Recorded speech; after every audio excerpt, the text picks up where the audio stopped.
everybody. Appreciate you all being here tonight. A couple quick updates. We do have a venue change for tomorrow because of some planned construction timing over at the West End Zone. We'll send more information on that tonight, but plan for our 1 o'clock signing day press conference tomorrow to be here in our lobby downstairs.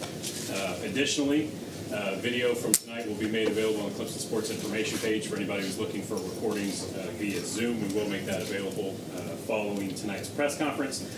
And also, Wesley Goodwin, Nikki Kahn, and Brandon Streeter will be available following practice on Saturday, so please plan for that. But before we get to questions, we will lead off with comments from the head coach. Go. All right, thanks, Ross. Appreciate y'all coming in tonight.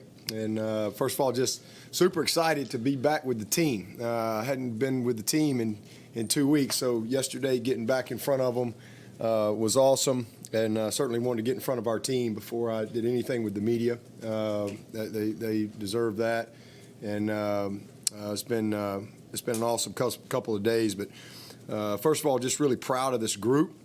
This team, started out 2-2, and with a couple really just heartbreaking, disappointing moments, and then rallied to 3-1, and then 4-0. And one of the things I challenged the team with October 1st. First day of October, I had a list of every team in the Power 5 that had at least 2 losses, and I think there were 28 teams that had at least 2 losses in September. And I said, we're fixing to find out who's who and what's what. And we won 5 in a row and won 7 out of 8. And of those 28 teams, Power 5 teams, only 2 are going into the postseason with 9 or more wins, and that's Utah and Clemson. And that's a credit to our players, our staff, the leadership, the culture that we have here. And man, I'm just super proud of these guys. It's been a fun year. Been a lot of challenges for sure. But man, those are the type of things that make you better. And no question, man, we're playing our best football. And we got better as the season went. So really just thankful to be able to get back on the field with them. Our last goal is to win the closer. That's been the case for a long time, and that's what we got in front of us. So we got a lot to do to get ready for a really, really good Iowa State team, a very good team across the board. So that's our focus right now, and it's been a fun couple of weeks recruiting. First time I've been on the road since January of 20. It's hard for me to even wrap my mind around that. Head coaches go on the road in December and January, so the last time I'd been on the road was in January of 20.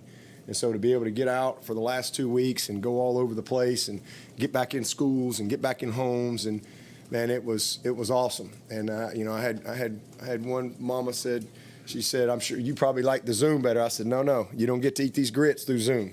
So man, I enjoyed every second of it, and again, just realized how much you miss that part of this job. So it's been a great couple of weeks. And then this past week, in particular, has probably been one of the best weeks of my life. Honestly, it's been a great experience. It's been a blessing, and you just think about it. So here's been my week. And I got the opportunity. So C.J. Spiller was my first 5-star recruit. One of the first people to believe in me, and then he comes back, to be on my first team in 2009. So my first 5-star recruit, my first rounder, my first top 10 pick, my first Pro Bowler. In fact, I was in Hawaii when he was out there at that Pro Bowl, and now my first college football Hall of Famer. And there'll be more to come, but to be able to be in Las Vegas with him in that moment where the whole college football world was convened last Tuesday night, and be a part of that with his mom and his daughter and Daisha, his wife, I mean, that's one of the greatest, coolest moments of my life, to be a part of that. I mean, just special. Special.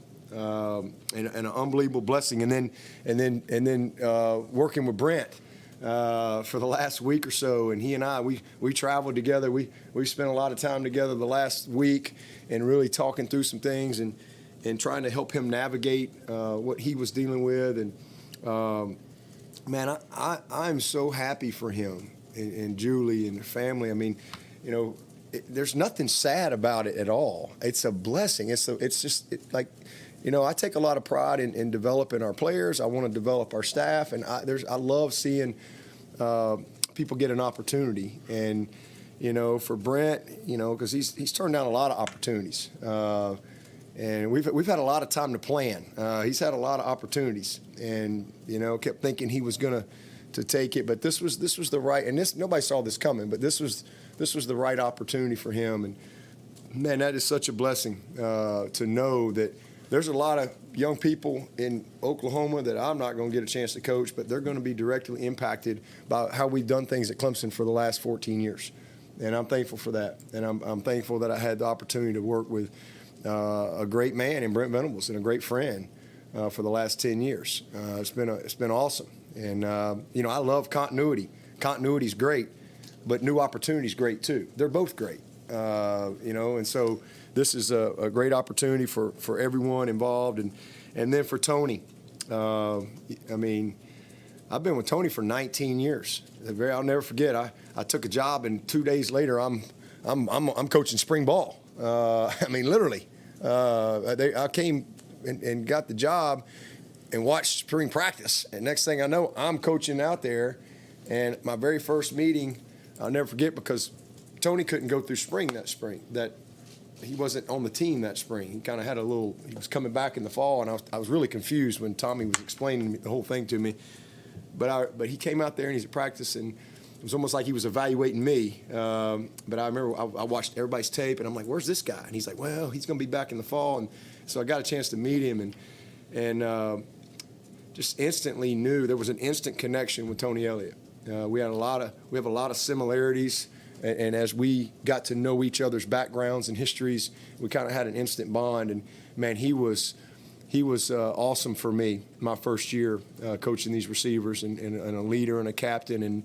And I remember him walking in my office telling me he's quitting Michelin, and I'm like, let's go coach high school ball for like a year. Volunteer before you do that. Let's make sure it's what you want to do.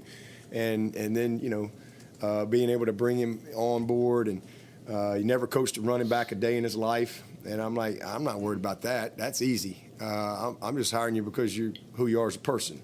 And then moving him to offensive coordinator, never called a play a day in his life. And very similar, 7 years ago, this very bowl was the last time we had, and Oklahoma was a part of that equation too, ironically, 7 years ago. And, everybody remember they said we'd never, all those people, when I hired Chad, there was not a lot of people happy. I lost my mind, been in high school, college 7 months, and then when he was leaving, we'll never get a first down again. I remember that very well. And, man, Tony has called every play for 7 years. And what an amazing job. All he did was, guys never called a play, took us to 6 straight playoffs and 3 national championships against Alabama, averaged 40 points a game and 500-something yards of offense. So not bad. And so just so excited. And so same thing, he's been very patient, and he's had many opportunities. And so to be able to finally, like when this happened, I told him, I said, this is the one. This is the perfect fit for Coach Elliott and his family. And so, man, it's a blessing to be a part of that process and to see it come to fruition. And I'm just so happy for those guys. And then also, man, we're going to have some peripheral support people that'll get some new opportunities with them. That's a blessing for them. And that's great. But it's also new opportunity for my staff. It's an opportunity for me to bless somebody else, and an opportunity for them to continue to grow. So I'm excited about it. And probably the best part of where we are today is the excitement in our team of the changes that we made. Because you best believe nobody knows better than our team. And, man, these guys are incredibly excited, in what we're doing and moving forward. So it's going to be awesome. And as far as, I know we put out a little press release, but, man, Brandon Streeter, that's a no-brainer. Street actually has been a coordinator for multiple years, but prior to coming here, and he left being a coordinator to come in and coach the quarterbacks, and then passing game coordinator. And, man, what a great job he's done. A great job coaching, teaching, evaluating. Unbelievable job Deshaun Watson's last 2 years. and then recruiting Trevor, developing Trevor. He's just done an amazing job. So he's over-prepared for this opportunity and deserves it. He's turned down, there's so many things that people don't know, but he's turned down multiple NFL jobs. He had an opportunity to coordinate in NFL last year. He's had multiple SEC coordinator jobs all over. But he stayed right here, and he stayed patient. And this is his time and his opportunity, and I'm excited for him. Kyle Richardson. So y'all remember, local media, y'all remember 6 years ago I wanted a high school perspective in our staff room. And so I went and hired two of the best in the country. I hired Kyle Richardson from Northwestern, who multiple state championships and just unbelievable, coaching Mason Rudolph and Cordell Patterson and all them dudes, Logan Rudolph and all. And then I went and hired this guy named Mickey Kahn, who started the Grayson program, like literally built the stadium and head coach there for 15, 16, however many years. And, man, I brought them in and knew what they would bring to our staff, and then also knew at some point we'd get them on the field. And we had an opportunity with a 10th assistant to get Mickey on there a little earlier. And just haven't, as y'all know, we hadn't had a lot of transition, hadn't had a lot of change. So this was a great opportunity to finally be able to get, and Kyle's been patient. Kyle's turned down multiple jobs. He's turned down coordinator jobs. He's turned down quarterback jobs to stay at Clemson because this was his dream. And, man, he's earned it. He deserves it. He is so freaking fired up. But the bad thing is if he'd have known all this was happening, he had to have a little back surgery, so he's actually out for the bowl and chomping at the bit. It's like you got to be kidding me when I called him. So otherwise he'd have waited till January. But so Thomas Austin will coach our tight ends through me and Thomas will coach them through the bowl. So they'll be the best blocking group, I promise you, by the time Thomas gets done with them. But Kyle's so deserving. He's going to do a great job. He's got a great aptitude and acumen for the passing game, and being able to put him in this role is going to help us and make us better. And then obviously defensively, everybody's heard the news by now, but Wes will be our defensive coordinator. And all I can tell y'all is there's nobody that has more at stake than Coach Swinney. This is my livelihood. There's nobody that's got more, just like when I hired Tony and everybody was questioning me and all I can tell you is Wes Goodwin's special. And everybody that's ever worked with him, everybody that knows him, these players, they know who he is and what his capabilities are. And it's a blessing that I've been able to hang on to him. He's turned down 3 or 4 linebacker jobs in the NFL for the last 3 years. And I've just kind of kept him and just saying, hey, this is my plan. Just stay patient. Let's just stay patient. It'll be a lot easier for you to transition as opposed to me having to go get him, from the NFL. And there's a reason why those NFL guys have been trying to hire him. He's a very, very, very, very talented young coach with an incredibly bright future. And then Mickey Kahn, man, he'll be our co-D coordinator. Wesley will call it. But Mickey, his what he's done in the 6 years here, took a rookie safety this year in the defensive player of the year in this league. What he's done with that group, they've gotten better and better and better. He has a great big picture understanding. He's going to bring great leadership. So I'm excited about his role. Mike Reed, making him the special teams coordinator. Man, Mike's been with me, and man, he had those 2 corners.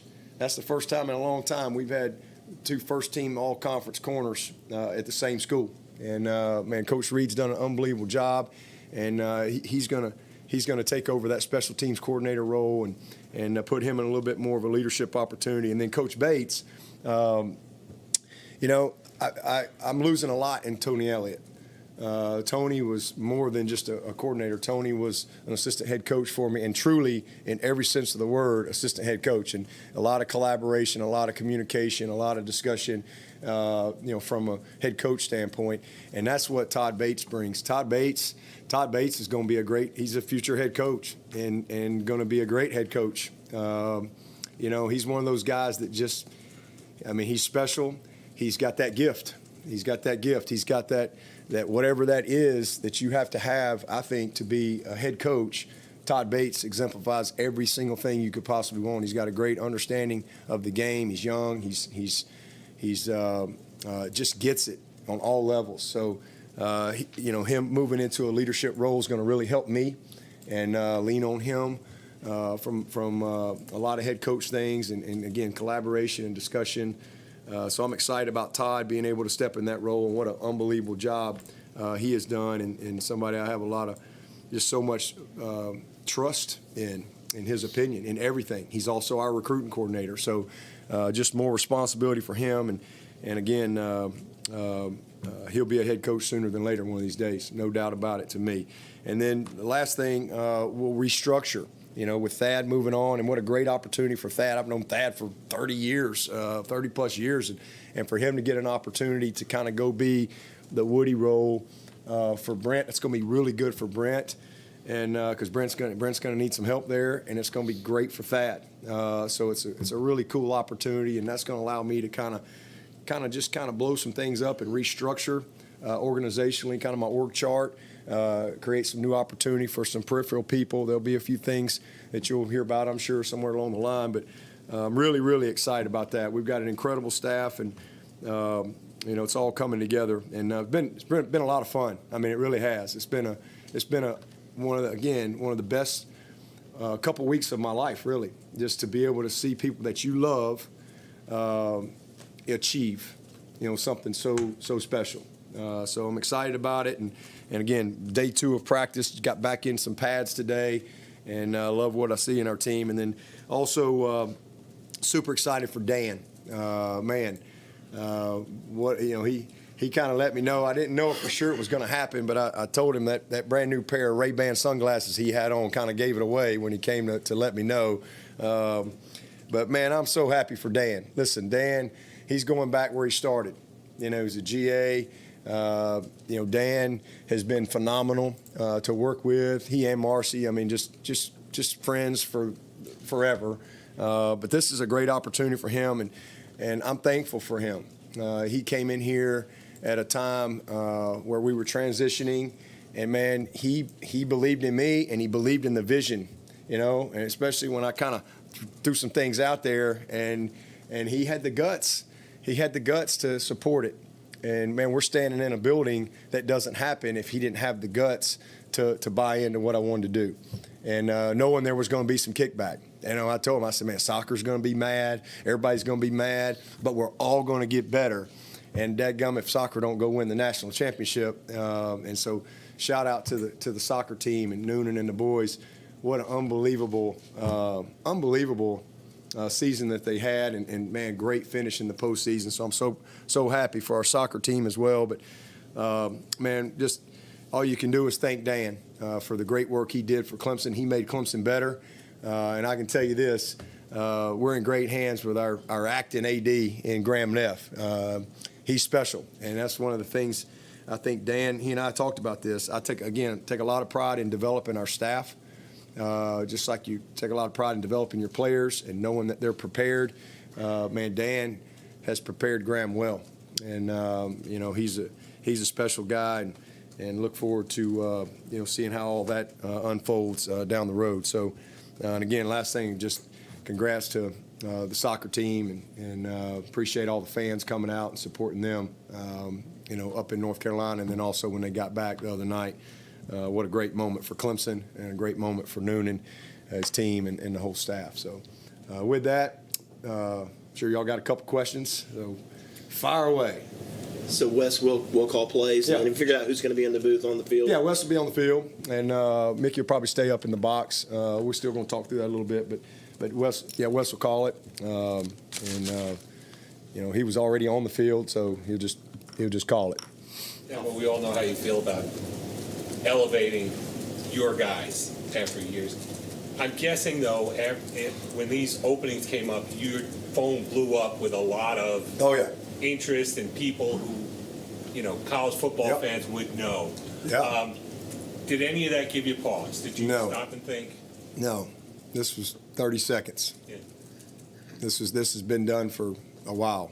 Just a matter of when. And that's one of the reasons Brent wanted to take Wes with him too. But certainly wasn't going to let that happen. But Yeah, it was kind of a triple whammy because not only is everybody reaching out for a job here, they're reaching out to get a job with Brent, reaching out to get a job with Tony, and so that part's been a little crazy, but it's been cool too because I've been able to communicate with a lot of people, and been good to catch up with some folks and had some good conversations. But absolutely, incredible interest.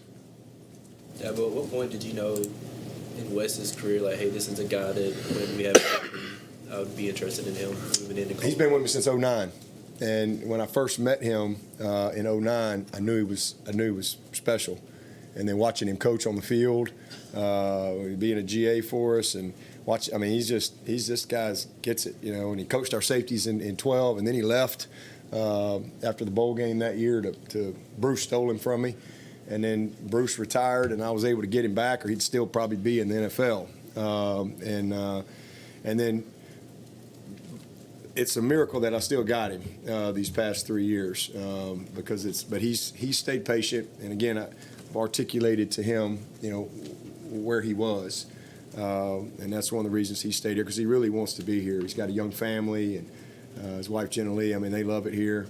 So I've known for quite a while how special he was, and he's going to do a great job. There's no doubt about it, and the players know too.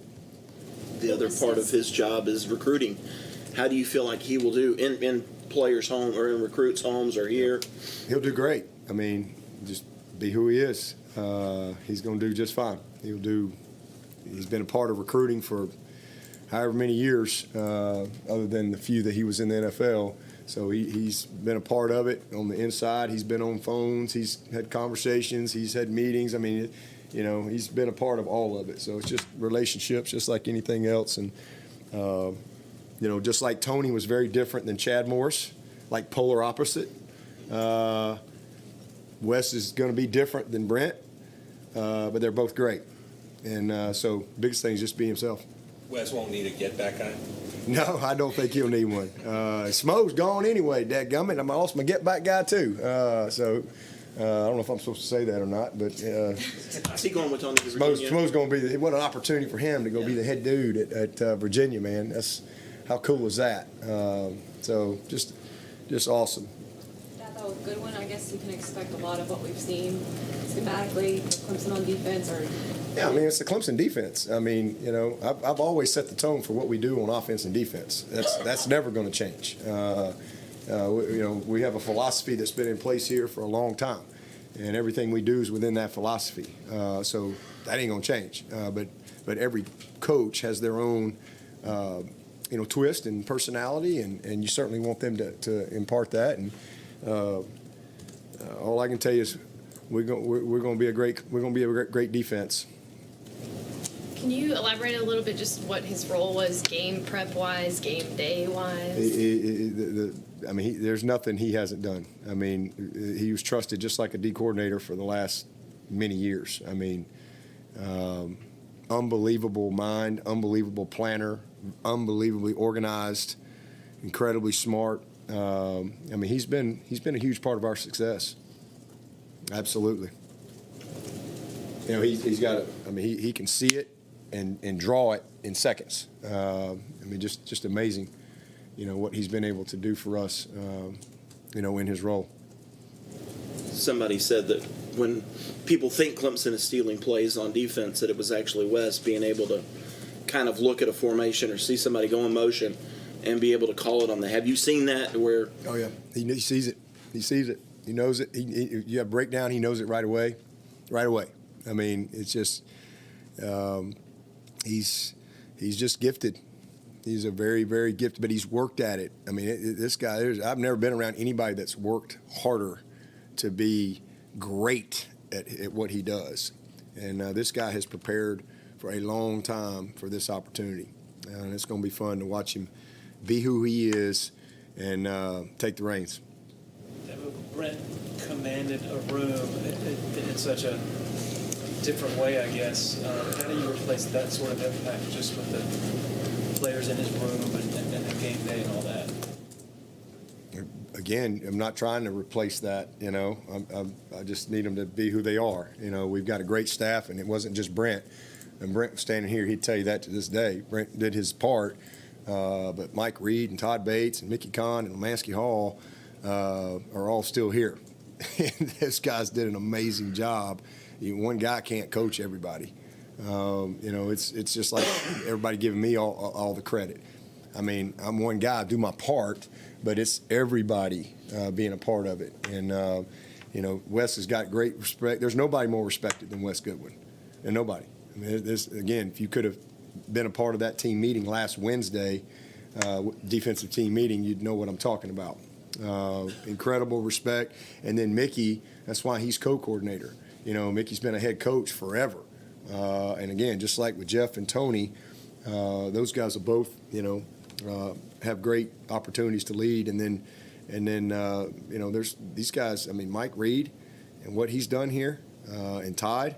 I mean, it's not just one person, and everybody else is just sit there. That's not how we do things. I mean, we've got an incredible group, and Wes will do a great job of leading and a great job of empowering the staff as we transition. Dabo, what does this challenge do for you? Because Dan, Brent, Tony, they were all tentpole guys in what we've seen the last decade out of you guys. Yeah, again, it's no different to me than when we lost Taj Boyd. We lost Sammy Watkins, and you keep developing, you keep moving, you keep growing, you keep getting better, and man, it's great. It's great energy. Again, I love continuity, but I also love change and new opportunity. Both of those are great, and just depending on wherever you are and what you're dealing with, and so this is fun. It's fun. I mean, it's like I can't tell you how many people were checking on me the last 2 weeks. Thought I was like dying or something. I'm like, what is going on? This is a blast. I just don't get that. This is an absolute blast. You get to see people you love. You get to help them, and see them get an opportunity. But then you on that side, you're like, man, it's sad because you're not going to be with them every day. Just like when you see, when Trevor had to leave, man, I'm sad that he has to go. But, hey, I mean, he's got to go. But man, I'm so excited for that next challenge and that next opportunity, and that's what life's all about. So, trust me, we're going to be just fine. Just like we always have. And let me tell you, if I walked out of here today, if the good Lord took me out of here today, Clemson is built to last. Man, there is a culture here, there is a foundation here that is rooted deeply. And so, man, this place is so much bigger than me. It's bigger than Dan. It's bigger than any assistant coach. It's bigger than any player. When Deshaun Watson rolled out of here, we're never going to win again. And Trevor rolled out of here, and man, we're going to be just fine. Man, it's going to be a blast to see it all come together, and I'm excited about some of the people that are going to be coming in some different type of roles, over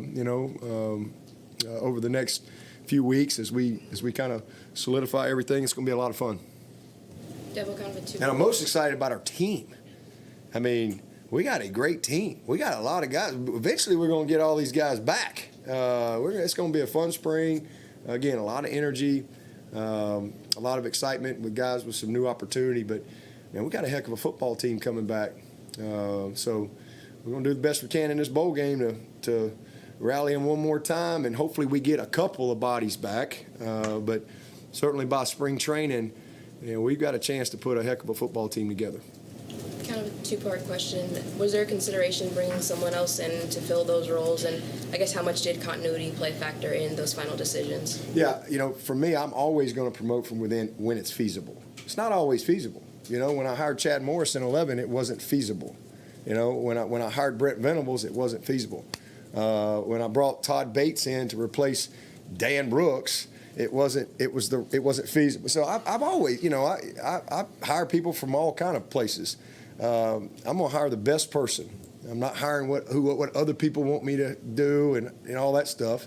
I'm gonna hire who's best for this team, for this university, for me, etc. So sometimes it's very easy. Again, I go back to 2014 when Chad left. That took 30 seconds. Oh, great. All right. Boom. Here we go. It was like the simplest decision ever. And that's exactly where we are in this case in a couple of those instances. Now, again, we'll have a few new people in some peripheral spots, but very easy, very easy. And I think if you're going to be successful in anything, you better develop your staff. You better develop your staff. If you have a great organization, you have to develop your organization. And sometimes it's not feasible based on where you are. You might have a good person, but they're not quite ready. But that's not the case where we are right now. This was a very easy decision in all areas. You mentioned Brett wanted to take Wes. Did he also attempt to with Reed and Bates at all, or is there like a? Yeah, we talked. He and I. I'll keep our conversations private, but he and I talked about a lot of people. Just like Tony and I sat down and. And I said, well, I'm not going to let you have that one, and I'm not going to let you have that one. And he's like, well, I'm going to try. I'm like, well, that's great. I'd be proud of you to go try, but you better try hard. You have, this is great, because I want to help. I want them to have a chance. And like for Miguel, what a cool opportunity for Miguel to be able to go. And the same thing for Thad. I mean, a true chief of staff role for him. And, so it's great. It's great. But we talked about a lot of things. But, again, you're talking about great friendships, great relationships. And, nobody wants those guys to be more successful than me. But I'm sure they talk to a lot of people. I don't know. Will Richardson be in the box and then stylistic? He's going to be on the bed.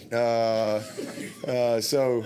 Again, when I called him, he's been waiting for that. He's been waiting for that call for 6 years. And again, he's turned down several jobs. A couple of SEC jobs, a couple of ACC jobs, a couple of I don't know what conference that I don't know if it's Conference USA, whichever one it is. But he's had several jobs, but he stayed very patient. This guy was born.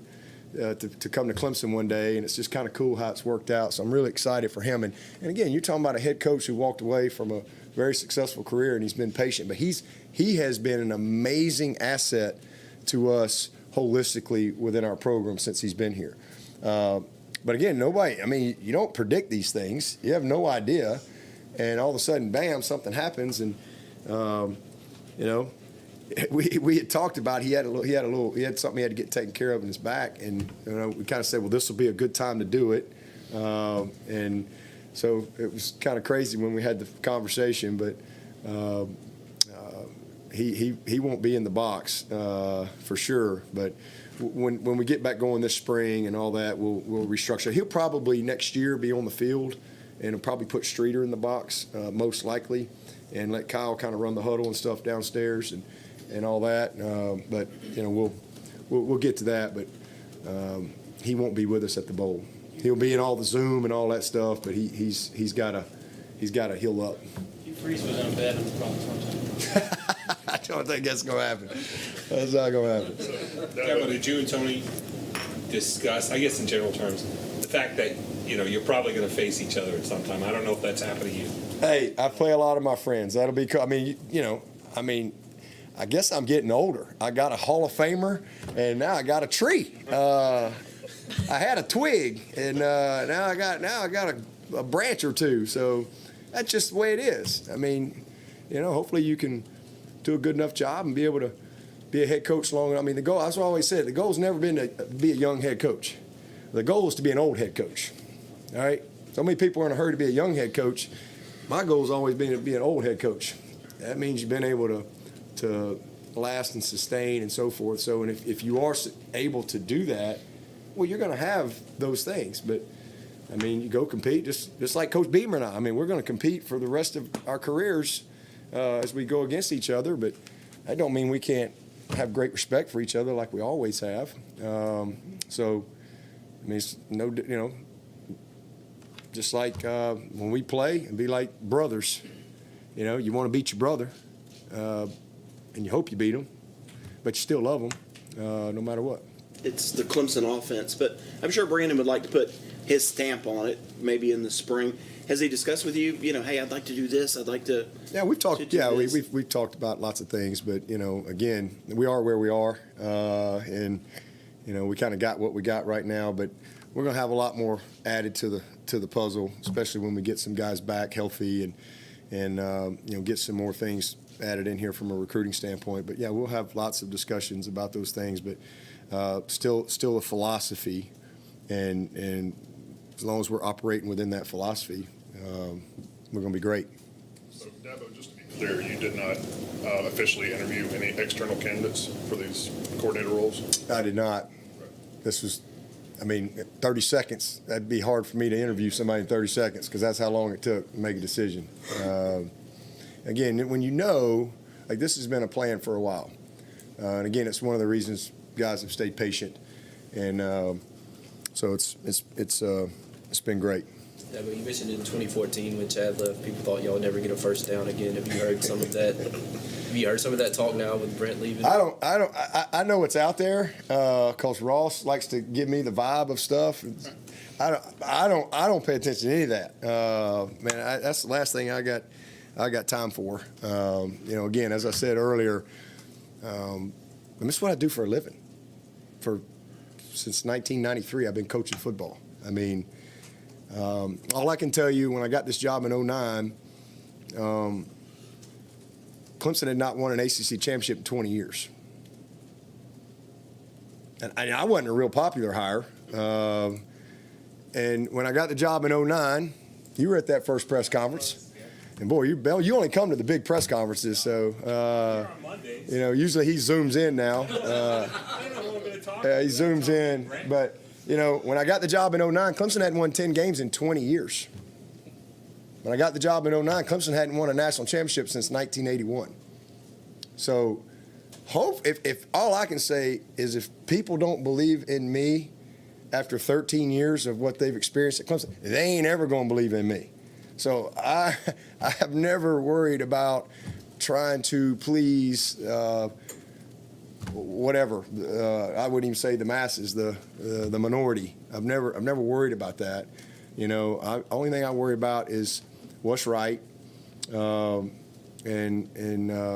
loving my players and developing great men through the game. And keeping the main thing. Our vision of this program has never changed. I've never been one to chase championships. I just chase hearts and just try to build great men through the game. And if we can do that, championships will come. And that's never changed, never going to change. That's the purpose of what we do. And so, again, that's what I would say is if people don't believe in me and if I haven't demonstrated enough good decision-making over 13 years, so now we're going for our 11th 10-plus win season in a row. And that hadn't won in 20 years. We've won 7 conference titles in the last, 10 years or whatever it is. We've won 2 national championships, and we're an onside kick away from a third. And we beat the best of the best of the best of the best to do it. And we've done it the Clemson way. We, in my opinion, are the model program in college football. There's nobody out there having the type of consistency that we've had on and off the field, academically, and success on the field. So I don't really know what else to say. If people don't believe in me, they ain't never going to believe in me. Speaking of healthy, Justin Ross, Joseph Ngata, do you hope to get maybe somebody back for the bowl game? Ross, no, but Ngata, hopefully. There's a chance, if we don't have some type of setback, I would say there's a chance. Probably another day. He's working hard in yellow right now, so probably know a little bit more about him by the end of the week. We've got EJ back. That's a positive. Just hope, we can keep progressing with a couple of these guys. Salato's in green, so it's good to get him back. He's been out for a couple ball games since got hurt in pregame. So it's been kind of crazy, but man, we found a way. And again, playing our best football somehow, some kind of way. In addition to Ross, any other guys that might opt out and start preparing for the draft? Ross hadn't opted out. Who said Ross opted out? Not opted out, but they won't be able to play for the won't be able to play in the bowl. No, right. Yeah, we haven't had anybody opt out, but Ross is just not going to be ready to play. But he'll be with us. He'll be there. He'll be with us. As far as injury wise, right now the only one is Spector. He's got to have. In fact, he had surgery today. As a matter of fact, today's 14th, so he had to have surgery. So he is going to be out. Had to have his hand fixed. So he's not. He's been playing with a broken part in his hand for a couple games, and so they had to get that fixed. So he's not going to be able to be healed up in 14 days or whatever we got. So he literally just had surgery today. But other than that, there's really nothing new. Yeah, well, this may sound silly, but when Dan tells you he's leaving, does any part of you think, yeah, AD, I think I could do that? Oh, no. And I will never be an AD. That's one thing you can count on. Two things you can count on. This is as far north as I'm going.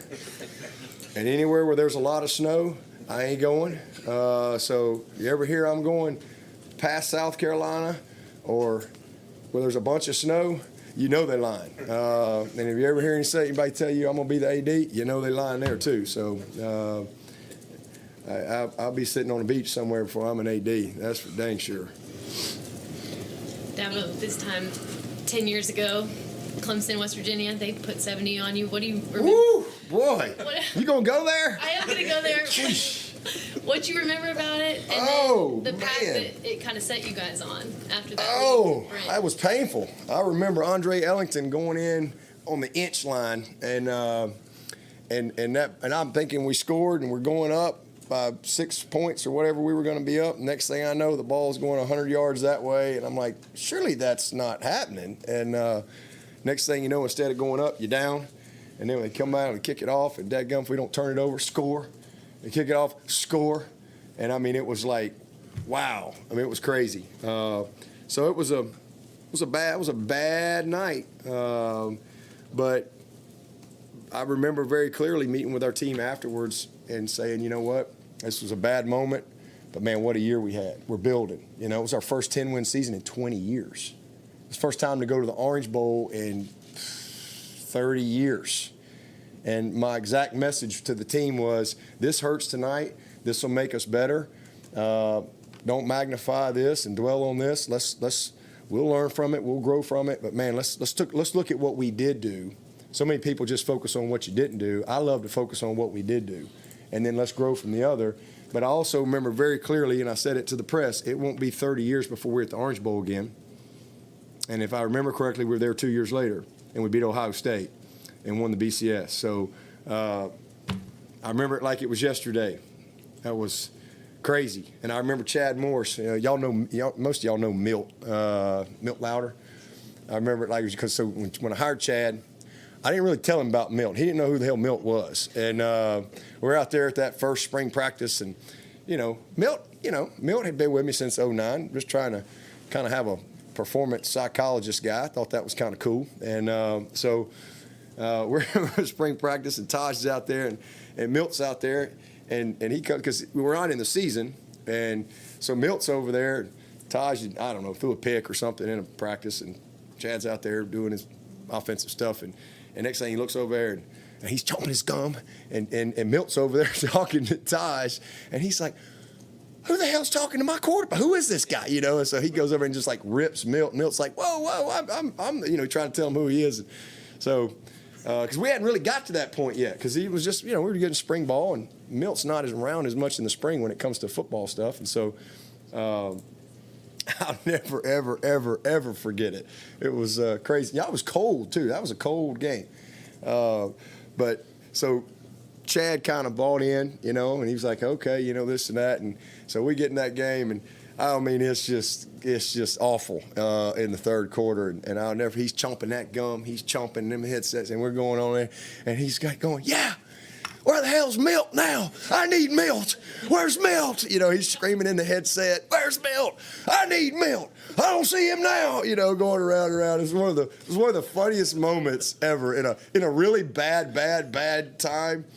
It was hysterical in that moment because he was dead serious, and I'm just like, so Milt and I we've had some laughs over that for many years. He's probably watching this somewhere. He'll be laughing about that.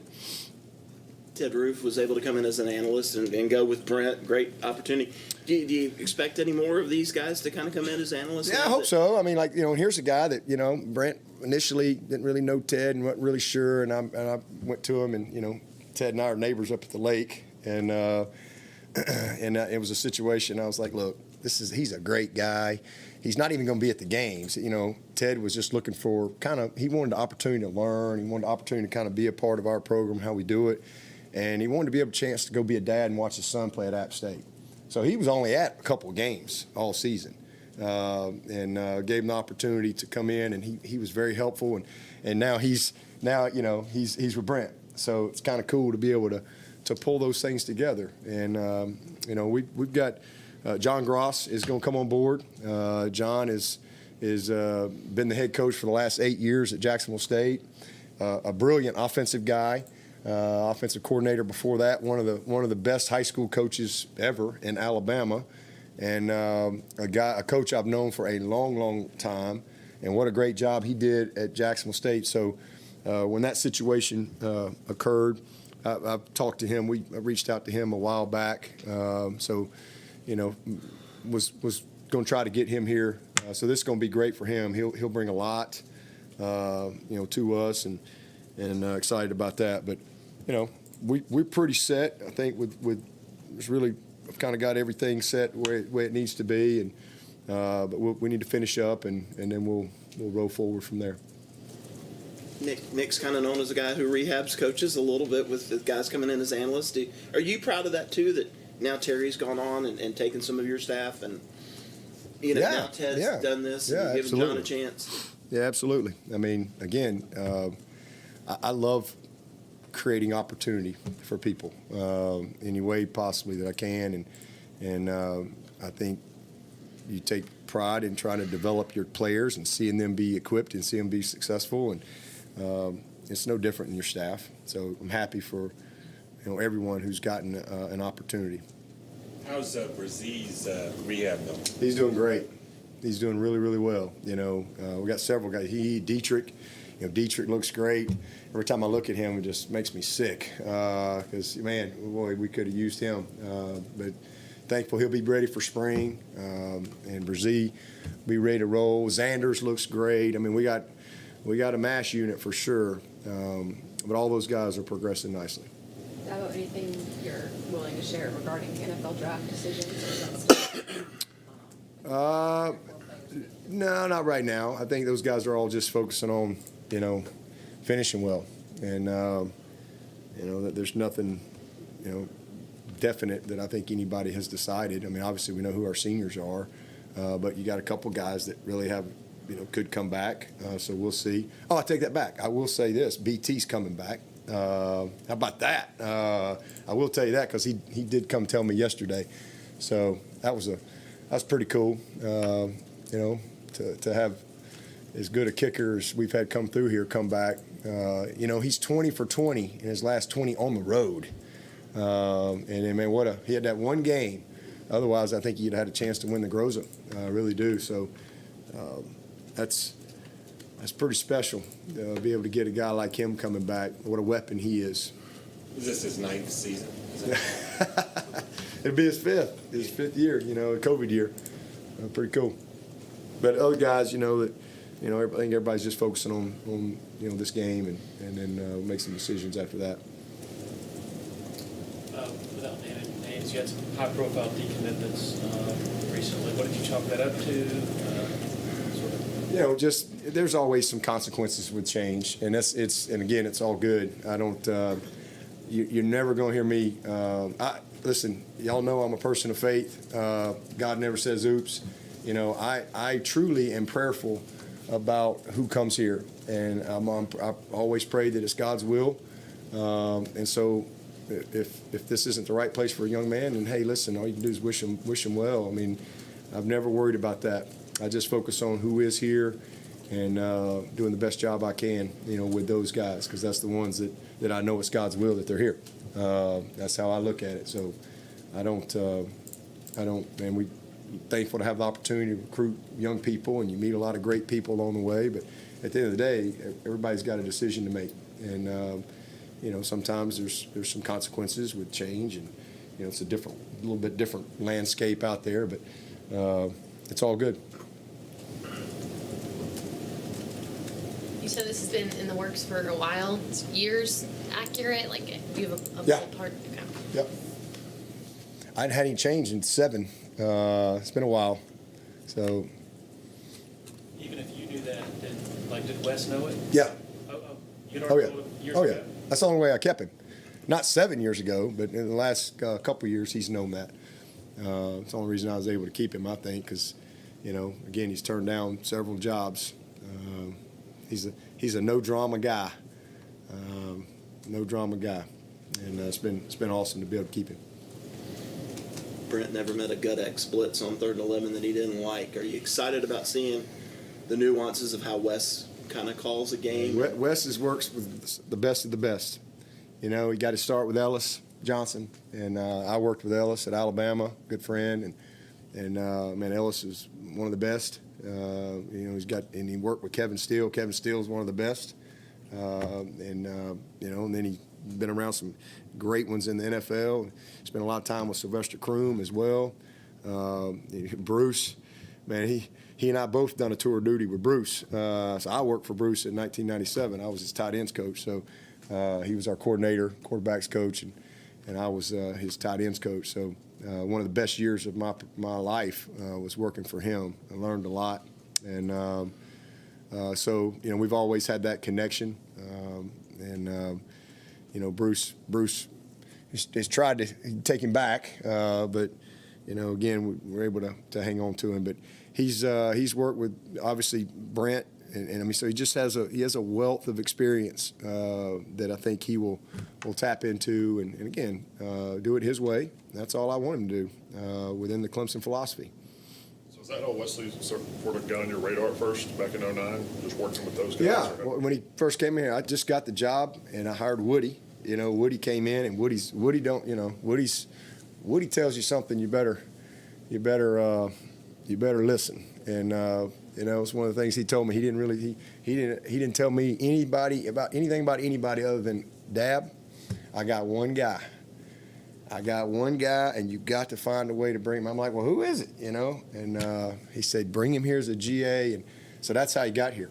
I didn't know who he was, but when he got here in 2009, and I got a chance to start watching him, it was like, okay, this kid's pretty special, and then he's just blossomed.